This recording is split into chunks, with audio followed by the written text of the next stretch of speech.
Strobe Studios presents Michael Helgens and Greg Kilberger in The Watson Files.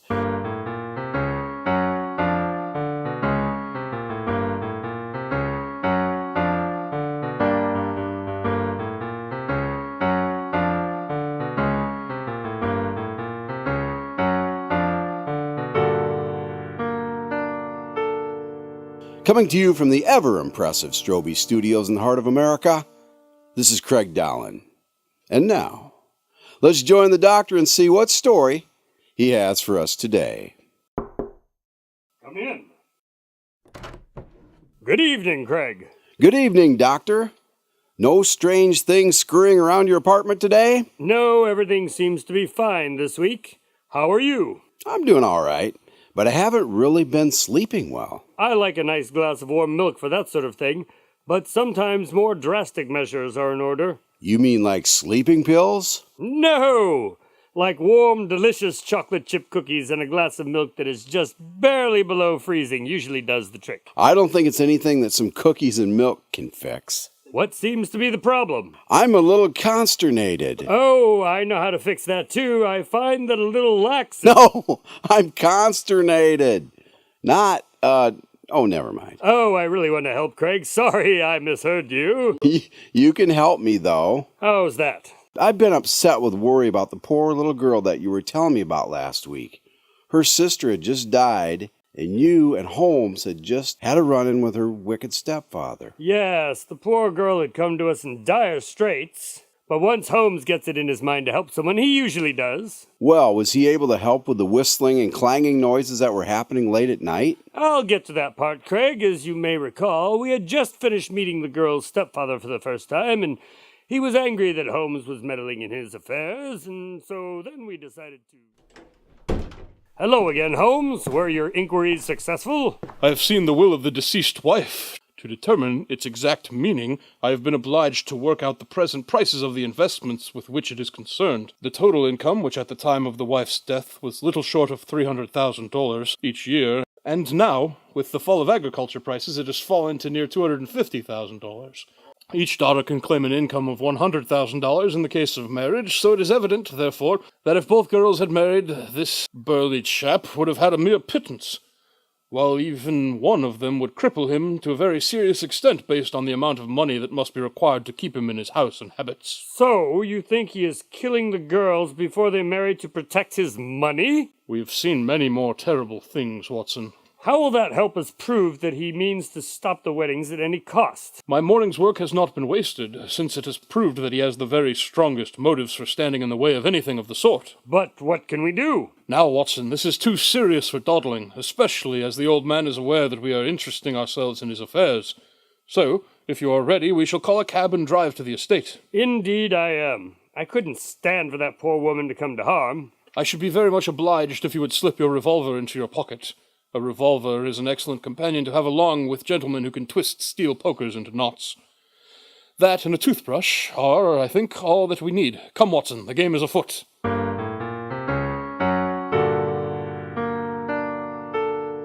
Boy, doctor, this is killing me. Were you able to save the girl? All in due time, Craig. Holmes and I took a cab to the train station, and from the station we took another cab, the short trip to the estate. It was a perfect day, with a bright sun and a few fleecy clouds in the heavens. The trees and wayside hedges were just throwing out their first green shoots, and the air was full of the pleasant smell of moist earth. Doctor, that sounds very nice, but what... I know, Craig. You want to hear what happened when we arrived. Well, I wanted you to understand how I felt. To me, at least, there was a strange contrast between the sweet promise of the spring and the sinister quest upon which we were engaged.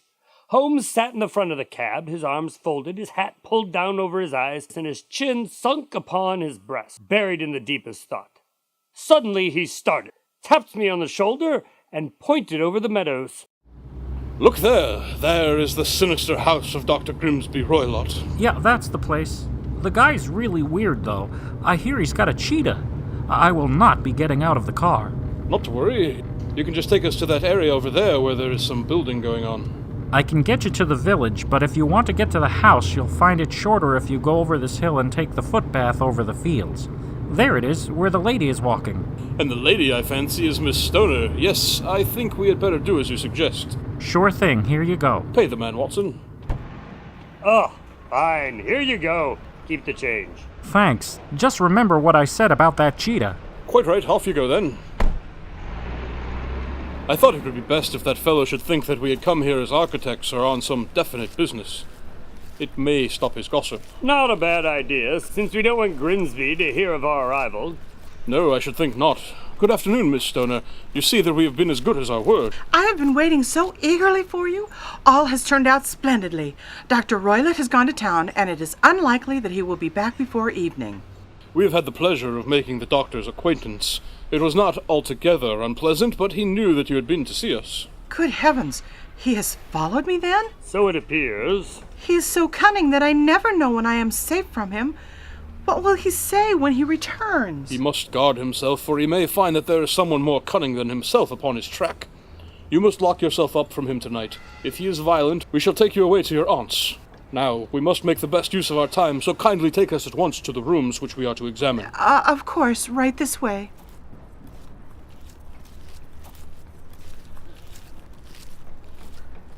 Here are the windows of our rooms. I take it that this one belongs to the room in which you used to sleep. The center one is your sister's, and the other must be Dr. Roylott's chamber. Exactly so, but I am now sleeping in the middle one. Until the building is done? Why all of a sudden desire to fix up the place anyway? Looks like it's been out of repair for a while. There was no sudden need for the repairs. I believe it was an excuse to move me from my room. Ah, that is suggestive. Now, on the other side of this narrow wing runs the corridor from which these 3 rooms are open. There are windows in it. Yes, but very small ones, too narrow for anyone to pass through. And as you both locked your doors at night, your rooms were unapproachable from that side. Quite right, Watson. Now, Helen, would you have the kindness to go into your room and bar your shutters? Of course, just a moment. The hinges are of solid iron and set firmly into the masonry. My theory certainly presents some difficulties. No one could pass these shutters if they were bolted. Here we are. Now I shall attempt to force the shutters open. No, it is not possible. Watson, would you care to have a go? After that bit with the poker, I'm sure that if you can't open the shutters, I will have even less luck. As you wish. There is not even a slit through which a knife could be used to raise the bar. Well, we shall see if the inside throws any light upon the matter. Come, Watson. What do you suppose we'll find inside, Holmes? Your guess is as good as mine, my friend. But I think that we should have an answer in almost no time at all. Here is the door to Dr. Roylott's chamber. In due course, Watson. Let us hasten to Miss Stoner's room. Hello again. It is quite a homely little room. I'll just sit here a moment and take in the entire environs. If that is what you must do. Don't worry, madam. He'll figure it out. Thank you, Watson. What does that bell communicate with? It goes to the housekeeper's room. It looks newer than the other things. Yes, it was only put there a couple of years ago. Your sister asked for it, I suppose? No, I never heard of her using it. We used to always get what we wanted for ourselves. Indeed. It seemed unnecessary to put so nice a bell pull there. You will excuse me for a few minutes while I satisfy myself as to this floor. And now the bell pull. Why, it's a dummy. Won't it ring? No, it's not even attached to a wire. This is very interesting. How very absurd. I never noticed that before. You can see now that it's fastened to a hook just above where the little opening for the ventilator is. Very strange. There are 1 or 2 very singular points about this room. For example, what a fool a builder must be to open a ventilator into another room, when, with the same trouble, he might have communicated with the outside air. That is quite perplexing. Done about the same time as the bell rope. Yes, there were several little changes carried out about that time. They seem to have been of a most interesting character. Dummy bell ropes and ventilators which do not ventilate. With your permission, Miss Stoner, we shall now carry out our researches into the inner apartment. Of course, this way. This room is much bigger, but more plainly furnished than your own room. There's just the bed, the shelf of books, the armchair, the table, and that safe in the corner. Quite right, Watson. What is in this safe here? My stepfather's business papers. Oh, so you've seen inside then? Only once, some years ago. I remember it was full of papers. There isn't a cat in it, for example. What a strange idea, Holmes. Well, look at this saucer of milk on top. What else could it be for? No, we do not keep a cat, but there is the cheetah and the baboon. Yes, of course. A cheetah is just a big cat, and yet a saucer of milk does not go very far in satisfying its wants. I dare say there is one point which I should wish to determine. The chair, Holmes? Yes, Watson, the chair. Thank you, that is quite settled. Hello, here is something of interest. What could the dog leash be for? It's common enough, but I do not know why it should be tied up like that. That is not quite so common at all, is it? Ah me, it's a wicked world, and when a clever man turns his brains to crime, it is the worst of all. I think that I have seen enough now. Miss Stoner, and again with your permission, we shall walk out upon the lawn. Of course.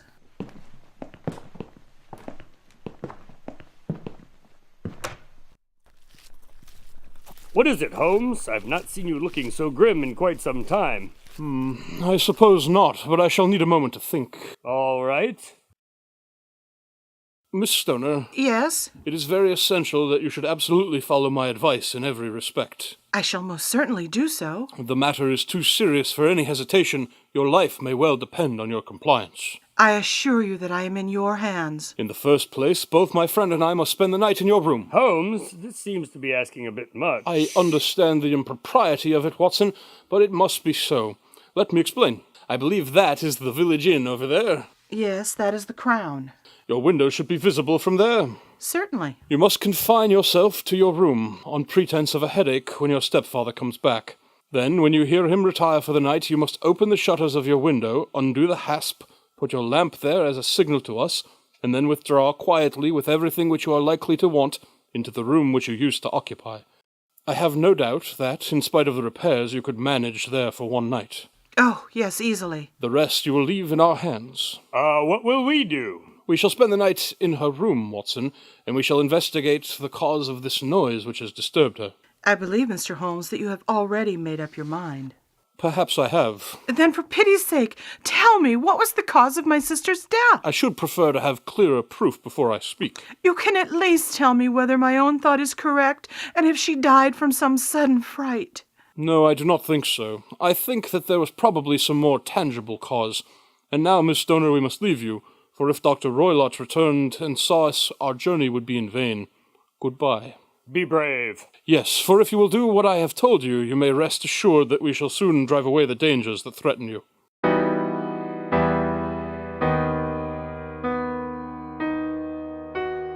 Do you know, Watson, I really have some scruples as to taking you tonight.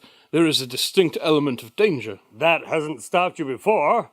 I will be of some assistance, yes? Your presence might be invaluable. Then I shall certainly come along. It is very kind of you. You speak of danger. You have evidently seen more in these rooms than was visible to me. No, but I fancy that I may have deduced a little more. I imagine that you saw all that I did. I saw nothing remarkable save the bell rope, and what purpose that could have, I confess, is more than I can imagine. You saw the ventilator, too. Yes, but I do not think that it is such a very unusual thing to have a small opening between two rooms.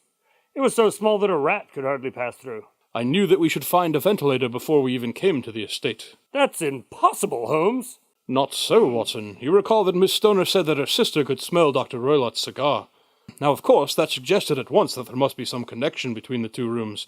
It could only be a small one, or it would have been remarked upon at the coroner's inquiry. I deduced, therefore, a ventilator. But what harm could there be in that? Well, there is at least a curious coincidence of dates. A ventilator is made, a cord is hung, and a lady who sleeps in the bed dies. Does that not strike you? I'm afraid I do not see a connection. Did you observe anything very peculiar about the bed? No. It was clamped to the floor. Did you ever see a bed fastened like that before? I cannot say that I have. The lady could not move her bed. It must always be in the same relative position to the ventilator and the rope, or so we may call it, since it was clearly never meant for a bell pull. Holmes, I seem to see dimly what you are hinting at. We are only just in time to prevent some subtle and horrible crime. Subtle enough and horrible enough, Watson. When a doctor does go wrong, he is the first of criminals. He has nerve and he has knowledge. Palmer and Pritchard were among the heads of their profession.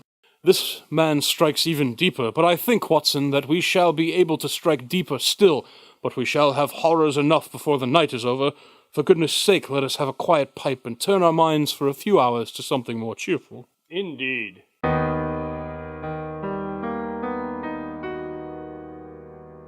Watson, wake up. That is our signal. It comes from the middle window. What? Oh, yes. Shall we go then? Yes, and we must be quick about it. Hold a moment, Watson. Holmes, you've got a vice grip on my wrist. Sorry, Watson. I had forgotten the strange pet which the doctor kept. That is only the baboon.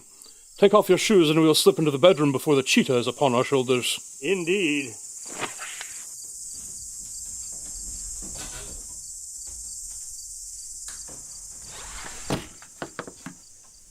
We must be quiet, Watson. The least sound could be fatal to our plans. Indeed. We must sit without light. He would see it through the ventilator. Do not go asleep. Your very life may depend on it. Have your pistol ready in case we should need it. I will sit on the side of the bed, and you in that chair. All right, Holmes.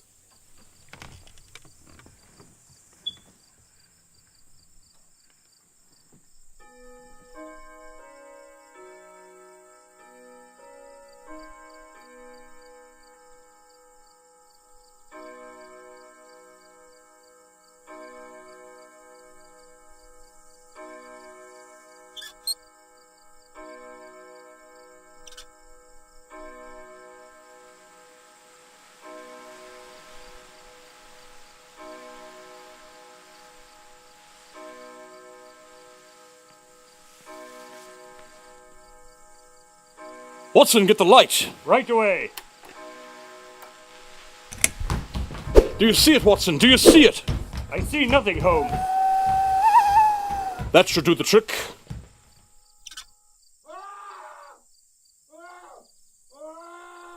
What can it mean? It means that it is all over, and perhaps after all it is for the best.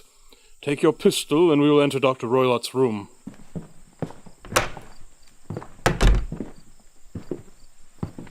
Dr. Roylott?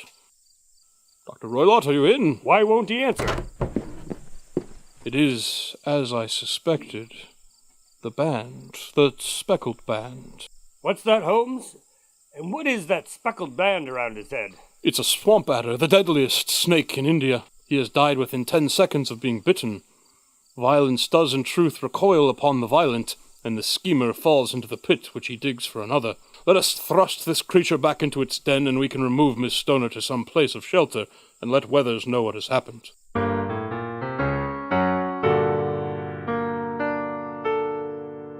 So it was a snake that he was using to kill his stepdaughters in order to keep their mother's money for himself. That's right. Holmes had, as you may recall my mentioning, taken an interest in snake charming, and the low whistle brought to mind his lessons. He was able to recreate the sound and send the creature back to kill its former master. Wow, I can't imagine being so desperate for money that I'd go to such lengths to kill someone. Neither could I, but such is the way of the world from time to time. Well, the only thing I don't understand then is why Holmes examined the doctor's chair so thoroughly. Ah, yes, he was looking for signs that the man had been standing on it to get to the ventilator. When it turned out that Holmes could see that he had been doing just that, he was quite sure of his methods.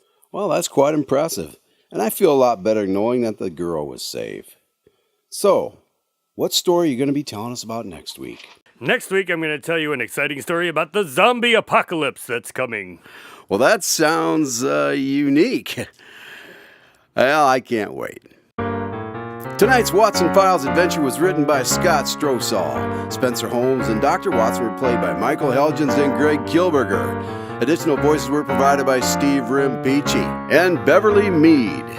Until next week, this is Craig Dahlen saying good night from Stroby Studios.